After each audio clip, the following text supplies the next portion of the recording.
Hello guys, blue box season 2 के last part में आपका स्वागत है। पिछले एपिसोड के एंड में ताइकी और चिनात्सु फायरवर्क फेस्टिवल में गए थे और जब चिनात्सु वॉशरूम से वापस आई थी तो ताइकी ने मास्क के साथ एक हैट भी लगा रखी थी। अब दोनों वापस घूमने लगते हैं। चिनात्सु कहते हैं तुमने मास्क लगा रखा है, तुम्हें गर्मी नहीं लग रही? ताइकी कहता है नहीं। चिनात्सु कहती है क्या तुम्हें सही से दिख रहा है? ताइकी कहता है हाँ, सब कुछ क्लियर दिख रहा है, मुझे ऐसा लग रहा है जैसे मैंने कॉस्ट्यूम पहनी हो। और चिनात्सु खुश नहीं लग रही थी। सीन की ओर साकी पे आता है। जूनियर हाई के बाद उनकी पूरी फैमिली को एक साथ कहीं गए हुए बहुत टाइम हो गया था। क्यों फ्रेंड्स बना चुका था और साकी इंडिपेंडेंट बन चुकी थी। फिर क्योंकि छोटे भाई रियो को वॉशरूम जाना होता है, साकी उसे लेके जाती है क्योंकि डैड कहते हैं लड़की का अकेले जाना सही नहीं होगा, इसीलिए वो क्यों को भी साथ में भेजते हैं। जब वो जा रहे होते हैं तो हिना उन्हें देख लेती है पर उसे नहीं पता था कि वो किस लड़की के साथ था। अयामे बताती है वो उसकी नेबर है, उनकी फैमिलीज बहुत क्लोज रहते हैं तो शायद वो सब साथ में आए होंगे और उसका छोटा भाई भी उसके साथ था। नीना कहती है कहीं उसने बस बोलने के लिए वैसा कहा हो पर एक्चुअली में कहीं वो डेट कर रहे हो। हिना कहती है ऐसा नहीं हो सकता। नीना कहती है तुम इतने कॉन्फिडेंट कैसे हो? हिना कहती है क्योंकि उसका बॉयफ्रेंड है, क्यों ने मुझे खुद बताया था। ये सुनकर अयामे खुश हो जाती है। दूसरी तरफ साकी कहती है रियो बहुत बड़ा हो गया है, क्यों कहता है इस साल वो 4 का हो जाएगा। साकी कहती है और तुम बड़े भाई बन गए हो, क्यों कहता है मैं 16 का हो गया हूँ। साकी कहती है तुम पहले कितने छोटे थे, क्यों कहता है हमारी उम्र सेम ही है। साकी कहती है तुम ऐसा दिखाते थे कि तुम सब कुछ खुद हैंडल कर सकते हो पर तुम क्राई बेबी थे।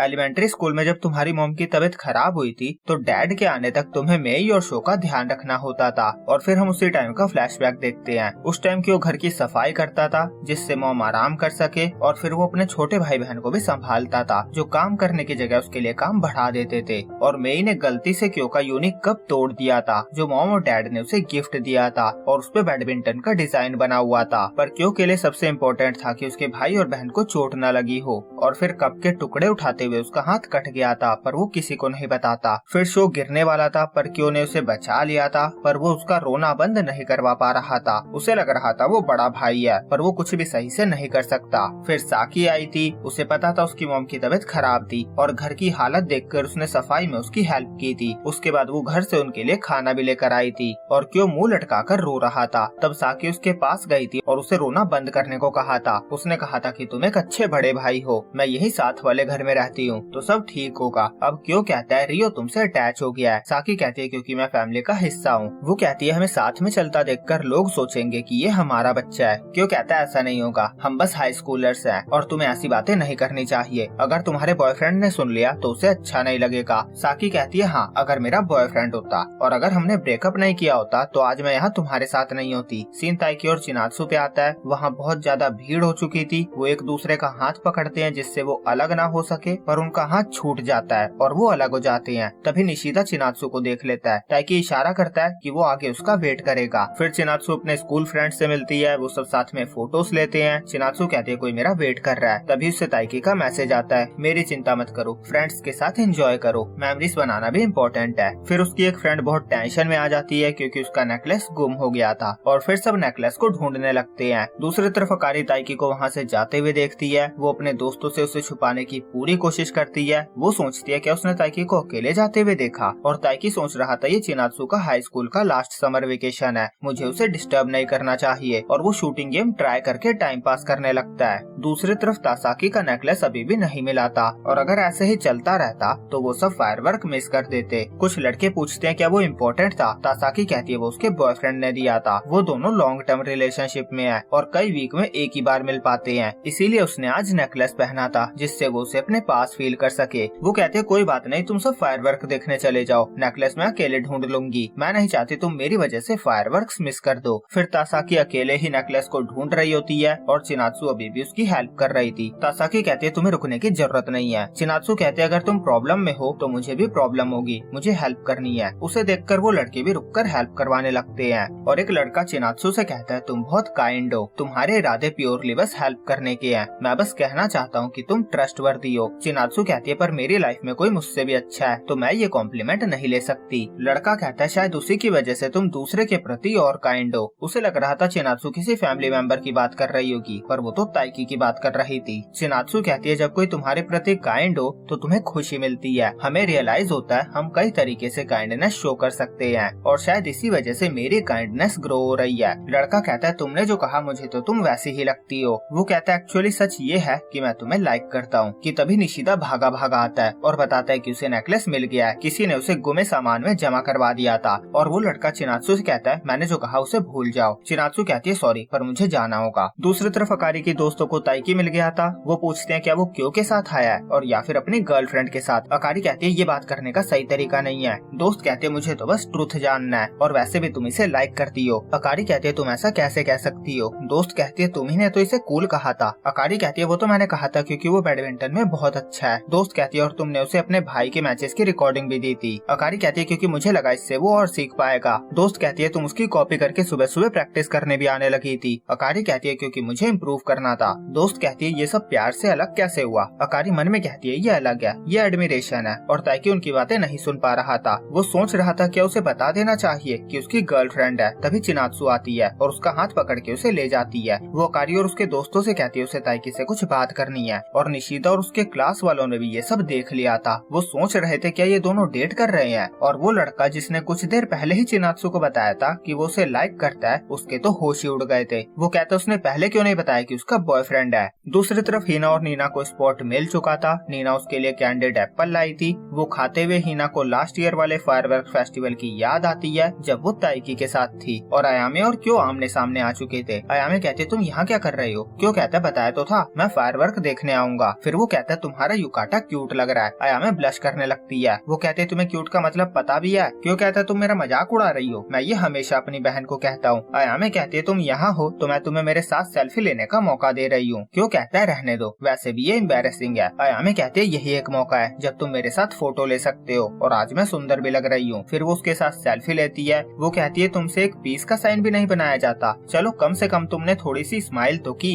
क्यों कहते हो ऑब्वियसली मैं स्माइल करूंगा, ये फोटो है। अयामे कहती है हाँ, पर तभी रियो और साकी आ जाती है। फिर अयामे रियो से बात करने की कोशिश करती है पर वो अभी भी शर्मा रहा था और साकी क्यों को खाने का सामान पकड़ाती है। वो कहती है पकड़ो भी, मेरा एक्स तो हमेशा मेरे लिए सामान कैरी करता था। और वो अयामे को अलग ही नजरों से देखती है। फिर रियो उनसे फैमिली के पास चलने को कहता है और फिर वो सब चले जाते हैं। जाते हुए साकी पीछे मुड़कर एक बार अयामे को देखती है और क्यों के शोल्डर पे हाथ रखती है। अयामे को उस पर बहुत गुस्सा आ रहा था। वो शो कर रही थी कि वो क्यों के कितना क्लोज थी। अयामे ने पहले भी ऐसी लड़कियों का सामना किया हुआ है और वो फिर कर लेगी, पर वो किसी बात से डर रही थी जो उसे खुद भी नहीं पता था। दूसरी तरफ ताइकी चिनात्सु से कहता है इससे सबको पता चल जाएगा, क्या तुम्हें इससे कोई प्रॉब्लम नहीं है। चिनात्सु कहती है मुझे रियलाइज हुआ एक न एक दिन तो हमें ये फेस करना ही होगा और जिस तरह से सब चल रहा है मुझे लग रहा है हम सबको धोखा दे रहे हैं। और सच कहूँ तो टूर्नामेंट में मैंने सबके सामने तुम्हारे लिए जोर जोर से चीयर किया था। अगर तुम चाहो तो मैं पूरे दिल से तुम्हारे लिए चीयर करती रहूंगी। और वो उससे पूछे बिना उनके रिलेशनशिप को सबके सामने लाने के लिए उससे सॉरी कहती है। ताइकी कहता है कोई बात नहीं, सब ठीक है। हालांकि वो सोच रहा था पता नहीं सब कैसे रिएक्ट करेंगे। फिर चिनात्सु पूछती है तुम ये क्या लेकर घूम रही हो। ताइकी कहता है ये मैंने शूटिंग करके जीता है, वैसे तो मैं कोई और प्राइज चाहता था पर वो कोई और जीत गया था। और ताइकी कुछ कैंडी रिंग्स और स्नैक्स जीता था। चिनात्सु कहती है मैंने ये कभी नहीं देखा।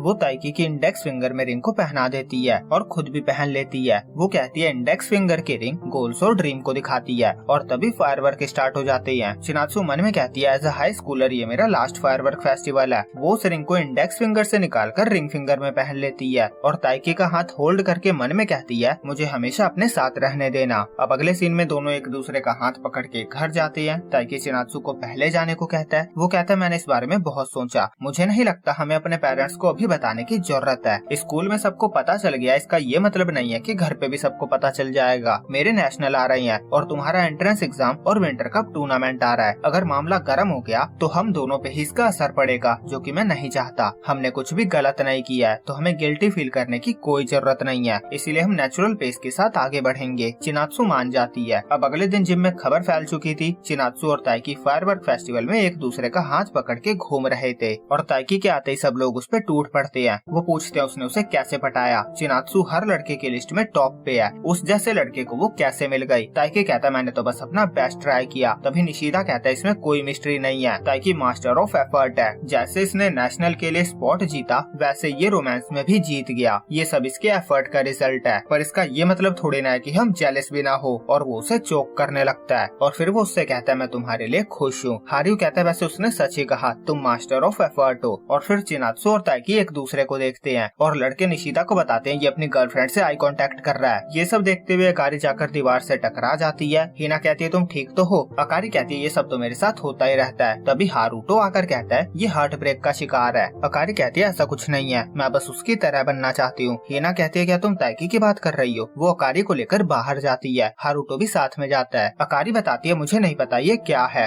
मैंने अपने भाई से उसके बारे में सुना था, मैं जानना चाहती थी वो कैसा इंसान है और मैंने टूर्नामेंट में उसे चीयर भी किया था और उसे कूल कहा था। मैं उसे अपने सीनियर की तरह देखती हूँ, वो बैडमिंटन में अच्छा है, उसे इग्नोर नहीं कर सकती और वो बहुत अटेंटिव और अप्रोचेबल है, यहाँ तक कि हम फर्स्ट ईयर वालों के साथ भी। मुझे लगा उसकी गर्लफ्रेंड नहीं है तो शायद मेरा चांस है, मैं सेल्फिश हो गई थी। फिर वो कहती है मुझे लगता है ये बस एडमिरेशन है। हाई स्कूल स्टार्ट करते ही मैं बैडमिंटन के अच्छे प्लेयर से बात कर पाई, इससे मुझे खुशी मिली और जब मुझे पता चला वो चिनात्सु को डेट कर रहा है तो मुझे बुरा नहीं लगा, वो साथ में अच्छे लगते हैं, वो दोनों स्ट्रॉन्ग है और कूल है। हिना कहती है सही कहा, ये प्यार नहीं है, नहीं तो उसकी गर्लफ्रेंड है ये जानकर तुम्हें बहुत हर्ट होता। वो कहती है अगर तुम्हें कोई डाउट है तो तुम्हें दूसरों को अपनी फीलिंग्स डिफाइन नहीं करने देना चाहिए। अगर ये प्यार है तो तुम्हें ताइकी से तो प्यार नहीं मिलेगा, पर तुम्हें अपनी फीलिंग्स को बॉक्स में लॉक करके रखने की जरूरत नहीं है। अपनी फीलिंग्स को पहचानना अच्छी बात है, अगर तुम्हें अपनी फीलिंग्स का नहीं पता तो कोई बात नहीं, उसे डिफाइन मत करो जब तक तुम खुद नहीं समझ जाती। अकारी कहती है आप तो बहुत अमेजिंग हो, मैं तो फालतू में ही पैनिक कर रही थी। फिर अकारी को कोई बुलाता है और वो चली जाती है। वो सोच रही थी क्या वो ताइकी के लिए रोमांटिकली फील करती है और बाहर हिना कहती है वो यंग है और इनोसेंट है। हारुतो कहता है तुम बस उससे 1 साल ही बड़ी हो। फिर वो कहता है मुझे लगता है मैं तुम्हें लाइक करने लगा हूँ। हिना सरप्राइज हो जाती है। फिर एंड में हम देखते हैं नेशनल स्टार्ट होने में बस 3 दिन बचे हुए थे और ताइकी, निशिदा, हार्यू जी तोड़ मेहनत कर रहे थे और यहीं पे इसका सीजन 2